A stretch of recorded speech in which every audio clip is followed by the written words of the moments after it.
ಅವತ್ತು ನಾನು ಬೇರೆ ಪಕ್ಷದಲ್ಲಿದ್ದೆ, ಇವ್ರ ಜೊತೆ ಇರಲಿಲ್ಲ. ಈಗ ಯೋಚನೆ ಮಾಡ್ತಾ ಇದ್ದೀನಿ, ಇವ್ರ ಜೊತೆ 10 ವರ್ಷ ಮುಂಚೆ ಸೇರಿದರೆ ಸ್ವಲ್ಪ ಮಾಗಡಿ ಚಿತ್ರಣ ಇನ್ನೂ ಬದಲಾವಣೆ ಆಯ್ತಿತ್ತೇನೋ ಅಂತೇಳಿ ಈಗ ಯೋಚನೆ ಮಾಡ್ತಾ ಇದ್ದೀನಿ. ನಮ್ಮ ಆಯ್ಕೆ ಸರಿ ಇರಲಿಲ್ಲ. ಅದು ಸುಮ್ಮನೆ 15 ವರ್ಷ ನಮ್ಮ ರಾಜಕೀಯ ಜೀವನವನ್ನು ವೇಸ್ಟ್ ಮಾಡ್ಕೊಂಬಿಟ್ಟೋ ನಾವು. ಪಾಪ ಅವ್ರು ಹೇಳಿದ್ರಂತೆ, ಏನು ಸತ್ತೆಗಾಲದಿಂದ ಕಣ್ವಾದಿಂದ ವೈಜಗುಡ್ಡಕ್ಕೆ ನಾನು ನೀರು ಬಿಟ್ಟಿದ್ದು ಅಂತೇಳಿ. ರಂಗನಾಥ ಸ್ವಾಮಿ ಮೇಲೆ ಆಣೆ ಇಟ್ಟು ಹೇಳ್ತೀನಿ, ಏನಾದರೂ ಆ ನೀರು ಬಂದಿದ್ರೆ ಅದಕ್ಕೆ ಡಿ ಕೆ ಸುರೇಶ್ ಅವರೇ ಪ್ರಮುಖವಾದಂಥ ರೂವಾರಿಗಳು ಅಂತಕ್ಕಂಥದ್ದನ್ನ ಯಾವ ವೇದಿಕೆ ಮೇಲೆ ಬೇಕಾದರೂ ನಾವು ಚರ್ಚೆಗೆ ಸಿದ್ಧ ಇದ್ದೇವೆ. ತಾನು ಮಾಡದೇ ಇರತಕ್ಕಂಥ ಕೆಲಸನ ತಾವು ಹೇಳ್ಕೋಬಾರ್ದು ಎಲ್ಲುವೆ. ಡಿ ಕೆ ಶಿವಕುಮಾರ್ ಅವರು ಅವತ್ತು ನೀರಾವರಿ ಸಚಿವರಾಗಿದ್ದರು ಸಮ್ಮಿಶ್ರ ಸರ್ಕಾರದಲ್ಲಿ. ಅವತ್ತು ಡಿ ಕೆ ಸುರೇಶ್ ಅವರು ಪಟ್ಟಂಥ ಪರಿಶ್ರಮ ಇವತ್ತು ನಮಗೇನಾದರೂ ಕೂಡ ಇಲ್ಲಿಗೆ ನೀರು ಬರ್ತಾ ಇದೆ, ವೈಜಿಗುಡ್ಡಕ್ಕೆ ನೀರು ಬರ್ತಾ ಇದೆ, ಮಂಚಿನ ಬೆಲೆಗೆ ನೀರು ಬರ್ತಾ ಇದೆ.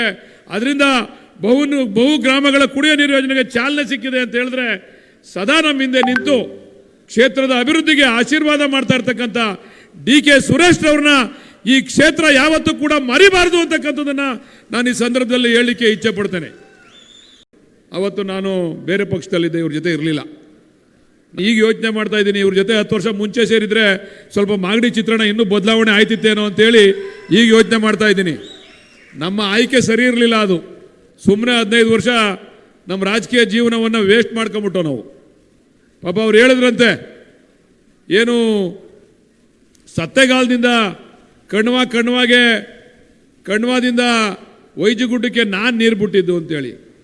ರಂಗನಾಥ ಸ್ವಾಮಿ ಮೇಲೆ ಆಣೆ ಇಟ್ಟು ಹೇಳ್ತೀನಿ, ಏನಾದರೂ ಆ ನೀರು ಬಂದಿದ್ರೆ ಅದಕ್ಕೆ ಡಿ ಕೆ ಸುರೇಶ್ ಅವರೇ ಪ್ರಮುಖವಾದಂಥ ರೂವಾರಿಗಳು ಅಂತಕ್ಕಂಥದ್ದನ್ನ ಯಾವ ವೇದಿಕೆ ಮೇಲೆ ಬೇಕಾದರೂ ನಾವು ಚರ್ಚೆಗೆ ಸಿದ್ಧ ಇದ್ದೇವೆ. ತಾನು ಮಾಡದೇ ಇರತಕ್ಕಂಥ ಕೆಲಸನ ತಾವು ಹೇಳ್ಕೋಬಾರ್ದು ಎಲ್ಲುವೆ. ಡಿ ಕೆ ಶಿವಕುಮಾರ್ ಅವರು ಅವತ್ತು ನೀರಾವರಿ ಸಚಿವರಾಗಿದ್ದರು ಸಮ್ಮಿಶ್ರ ಸರ್ಕಾರದಲ್ಲಿ.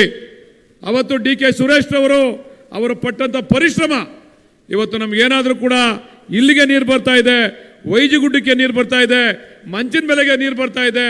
ಅದರಿಂದ ಬಹು ಗ್ರಾಮಗಳ ಕುಡಿಯೋ ನೀರು ಯೋಜನೆಗೆ ಚಾಲನೆ ಸಿಕ್ಕಿದೆ ಅಂತ ಹೇಳಿದ್ರೆ ಸದಾ ನಮ್ಮ ಹಿಂದೆ ನಿಂತು ಕ್ಷೇತ್ರದ ಅಭಿವೃದ್ಧಿಗೆ ಆಶೀರ್ವಾದ ಮಾಡ್ತಾ ಇರ್ತಕ್ಕಂಥ ಡಿ ಕೆ ಸುರೇಶ್ ಅವ್ರನ್ನ ಈ ಕ್ಷೇತ್ರ ಯಾವತ್ತೂ ಕೂಡ ಮರಿಬಾರದು ಅಂತಕ್ಕಂಥದ್ದನ್ನ ನಾನು ಈ ಸಂದರ್ಭದಲ್ಲಿ ಹೇಳಲಿಕ್ಕೆ ಇಚ್ಛೆ ಪಡ್ತೇನೆ.